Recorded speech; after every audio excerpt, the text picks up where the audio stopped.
পাকিস্তান সরকারের পদত্যাগ ও সাবেক প্রধানমন্ত্রী ইমরান খানের মুক্তির দাবিতে পিটিআইয়ের ডাকা বিক্ষোভ মিছিলে অগ্নিগর্ভে পরিণত হয়েছে পাকিস্তান।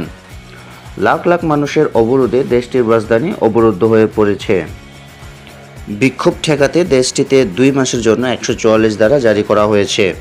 নিষিদ্ধ করা হয়েছে সব ধরনের গণজমায়েত। ফলে দেশটিতে কার্যত ভয়ঙ্কর পরিস্থিতি বিরাজ করছে।